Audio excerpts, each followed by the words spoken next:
તો hi friends, કેમ છો? મજામાં આવી ગયો તમારો પ્રિય મિત્ર પીઆર ટેલર. સ્વાગત છે આપણી ચેનલ પીઆર ટેલર ની અંદર. તો આજે આપણે જોઈશું કે જે બ્લાઉઝ બન્યા પછી જ્યારે પહેરવામાં આવે છે ત્યારે ભાઈ અને બ્લાઉઝના મુંડાની અંદર આમ ફુગ્ગા પડે છે, કરચલીઓ પડે છે, એવું બધો પ્રોબ્લેમ થાય છે, બરાબર છે. તો એવો બધો પ્રોબ્લેમ થવાનું કારણ શું છે, બરાબર છે. અને એ સૌથી વધારે પ્રોબ્લેમ શામાં થાય છે? જે વધારે બોડીમાં હોય છે ને જે લોકો, તે લોકોની અંદર સૌથી વધારે આ પ્રોબ્લેમ જોવા મળે છે.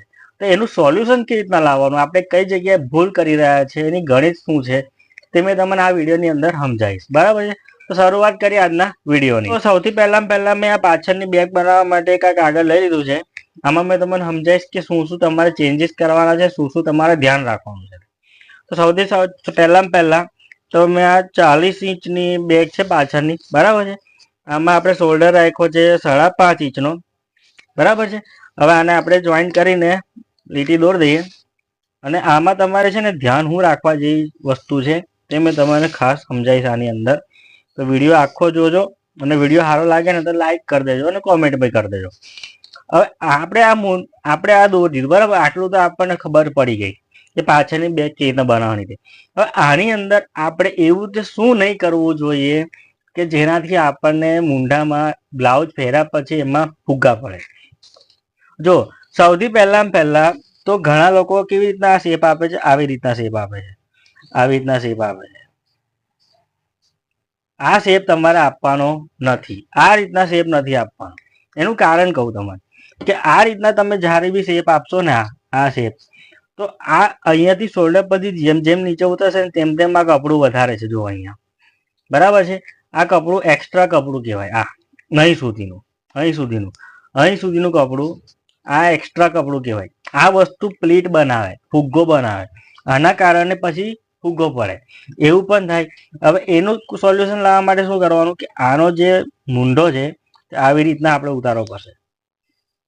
આવી રીતના જુઓ, આ આખો ભાગ આ જેવો, આ કેટલો મોટો અહીંયા ગાડીથી આ દેખાય તમને. આ પહેલા મેં શેપ આપેલો હતો, બરાબર. અને હવે આ શેપ મેં આપ્યો, બરાબર. આ શેપ મેં આપ્યો. હવે આ શેપમાં આ કેટલું કપડું એક્સ્ટ્રા અંદર હતું તે મેં કાઢી નાખ્યું. આ બધી વસ્તુ એક જાતનો અહીંયા ગાડી ખોલ પેદા કરે, ખોલ ઊભી કરે. તેના કારણે આપણે અહીંયા ગાડીના ભાગની અંદર, પાછળના ભાગની અંદર, બૈડાના ભાગની અંદર, બેકની સાઈડમાં આપણને ફુગ્ગા લાગે, એટલે કે ખુલ્લો પડે, બરાબર છે, પ્લીટો પડે, બરાબર. આવું બધું પ્રોબ્લેમ આના કારણે થાય.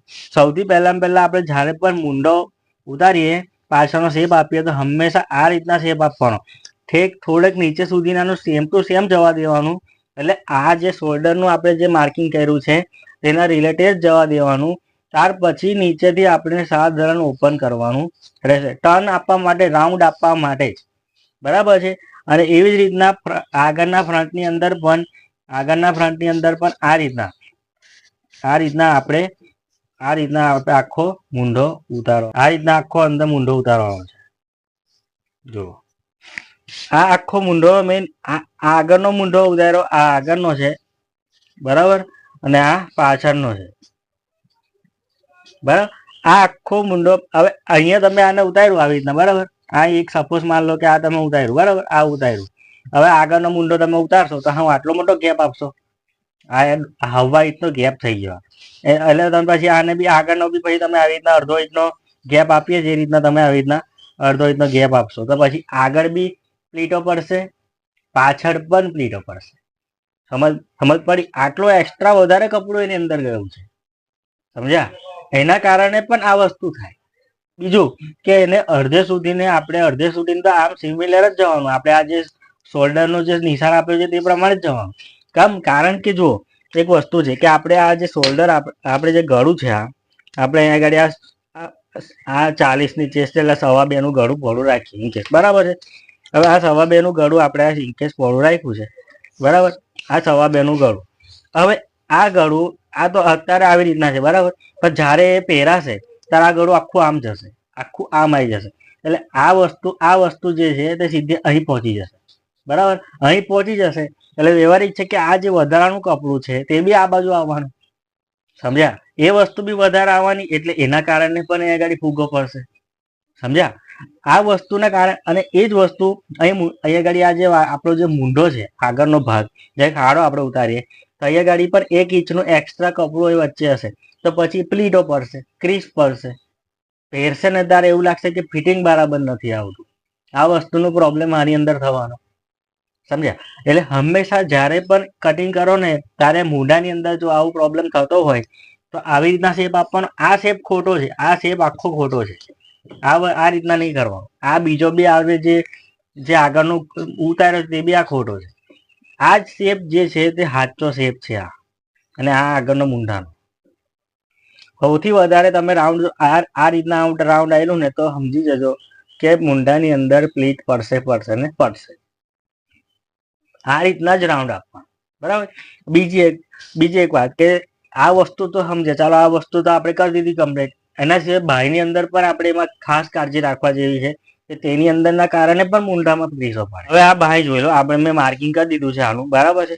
હવે આ માર્કિંગ કર્યા પછી આની અંદર જ્યારે આપણે મૂંઢાનો શેપ આપવાનો છે, ખાસ વસ્તુ ધ્યાનમાં રાખવાની છે મૂંઢાનો શેપ.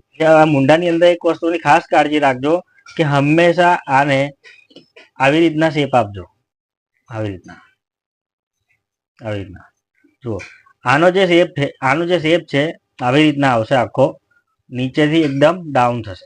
હવે આમાં શું વસ્તુનું ધ્યાન રાખવા જેવું છે, જુઓ ઘણા જગ્યાએ કેવું થાય છે, શેપ આવી રીતના આપે છે, આમ બી શેપ આપે છે. આવો શેપ આપવાથી શું થાય, આ જે આખો ટેકરાવાળો ભાગ નીકળ્યો, આ આખો જે ટેકરાવાળો ભાગ છે એ વસ્તુ પાછળ વધશે, બરાબર. કપડું એક્સ્ટ્રા મળશે, વધારે પડશે. એ કપડું પછી પ્લીટ બનશે, ફુગ્ગો બનશે. એના કારણે પછી જ્યારે બ્લાઉઝ પહેરાશે ને ત્યારે એવું લાગશે કે બાયમાં ક્રીસો પડે છે. બીજું કે જ્યારે પણ લાંબી બાય હોય, આપણે 10ની ઉપર બાય હોય, બરાબર, તો એનો મૂંઢો અડધો ઇંચ આપણે વધારે ઉમેરીએ. આપણે બાયોનું કટિંગમાં મેં તમને સમજાવ્યું છે કે એમાં લાંબી બાયમાં અડધો ઇંચ મૂંઢો વધારે ઉતારવાનો, બરાબર. તો આ જે એક્સ્ટ્રા અહીંયા ગાડીથી વધારો આપણે કર્યો, આ જે વધારાનો અહીંયા શેપ આપ્યો, એ શેપને કારણે પણ અહીંયા ગાડી પ્લીટો પડે એટલે ફુગ્ગો પડે, બરાબર છે. એના કારણે પણ બાયની અંદર પ્રોબ્લેમ. બીજું કે આ બીજો જે શેપ આપણે આપીશું, તેને બી આપણે એવી રીતના શેપ આપવાનો છે કે એમાં કોઈ પણ જાતનું આપણને ટેકરા જેવું ના થવું જોઈએ. આ કેવો રિસલિયમ ટેકરો લાગે, દેખાય છે? આ રિસલિયમ રાઉન્ડ લાગે છે ટેકરો. આ કેવું છે, એકદમ સીધું લાગે છે, બરાબર. એવી રીતના આપણો આગળનો જે કટ આપણે આગળનો જે ઉતાર્યો છે શેપ, બરાબર, ખાડો, તે પણ મેં તમે જોયેલો એકદમ સીધો. એવું કે મેં કર્યું, આ જેના ટેકરો છે, પાછળનો ભાગ તમે જો આવો ટેકરો ઉતારો, કાપો, કટિંગ કરો, બરાબર, તો તમે સ્વાભાવિક છે કે આગળનો બી તમે આવી રીતના ટેકરો કરશો. તો આ વસ્તુને કારણે આ બંનેની અંદર પછી આગળ ને પાછળ બંને જગ્યાએ ફોલ પડશે, બરાબર છે. એ ફોલ પડવાના કારણે પછી તમને એવું લાગે ફિટિંગ બરાબર આવતું નથી. તો એટલે જ કહું છું કે જ્યારે બી, અને મેં મારા ક્લાસની અંદર બી સમજાવું છું કે બાયનો શેપ હંમેશા હાથથી દોરવાનો, અને જ્યાં સુધીને શેપ ના આવે ત્યાં સુધીને શેપ આપો જ. બાય ગમે તેટલી કટિંગ કરવાની આવે, કાપો અને એનો શેપ કમ્પ્લીટ કરો. તો આનો બાયનો શેપ હંમેશા આવી રીતના જુઓ. અહીંથી શરૂઆત કરવાની, બહુ લોંગ નથી જવાનું, 1.5 ઇંચ 1.5 ઇંચ જેવું જવાનું, પછી એને રાઉન્ડ આપવાનું ચાલુ કરી દેવાનું. એવી રીતના આગળના ભાગમાં પણ 1/2 ઇંચ જવાનું, અને 1/2 ઇંચ ગયા પછી એને રાઉન્ડ આપવાનું શરૂઆત કરી દેવાની, બરાબર. આટલું બધું બબ્બે ઇંચ જેટલું નહીં, 2.5 ઇંચ જેટલું રાઉન્ડ આપવા માટે સીધી લાઈન પર નહીં જવાનું, સમજ્યા? એટલે જેટલું બને એટલું રાઉન્ડ આવી રીતના આપજો, આવી રીતના શેપ આપજો. કારણ કે શેપ એક એવી વસ્તુ છે કે શેપ પર જ તમે બ્લાઉઝનું ફિટિંગ, કટિંગ બધું એના પર આધાર રાખે છે, સિલાઈથી લઈને બધી વસ્તુ. એટલે હંમેશા પહેલા તમારું ધ્યાન હંમેશા શેપ ઉપર રાખો, બરાબર છે. તો આ એક વસ્તુનું ખાસ ધ્યાન રાખજો કે મૂંઢાની અંદર જે ક્રીસ પડે છે, ફુગ્ગા પડે છે, તે બાયના શેપને કારણે પણ પડે છે, અને પાછળની બેકને કારણે પણ પડે છે, બરાબર છે. પણ જે લોકોને હજુ બી શેપ આપવામાં ના ફાવતું હોય, ઘરે કટિંગ કરતા ના ફાવતું હોય, તે લોકોને સ્ક્રીન પર આપેલા નંબર પર તમે ફરમાં ઘર બેઠા ઓર્ડર કરીને મંગાવી શકો છો. તેમાં તમારે કશું જ નથી કરવાનું. તેમાં તમારે ખાલી જે માપનું બ્લાઉઝ છે, તેમાં જે માપ આપ્યું છે તે માપ અને તમારા જે ફરમાં છે તેની અંદરનું માપ મેચ કરી અને તમારે ફરમાનો ઉપયોગ કરી લેવાનો છે, બરાબર છે. અને જે લોકોને બી દરેક બ્લાઉઝનું કટિંગ ઘર બેઠા શીખવા માંગતા હોય, તે લોકો સ્ક્રીન પર આવેલા નંબર પર તમે અમારા ક્લાસમાં જોડાઈ શકો છો, બરાબર. તો આ એક વસ્તુ છે. હવે બીજું કે આને મેં એક વખત હમણાં મેં કટિંગ કરી નાખું, બરાબર, આને એક વખત મેં કટિંગ કરી નાખું. પછી એક મહત્વની વાત આની મેં કહીશ.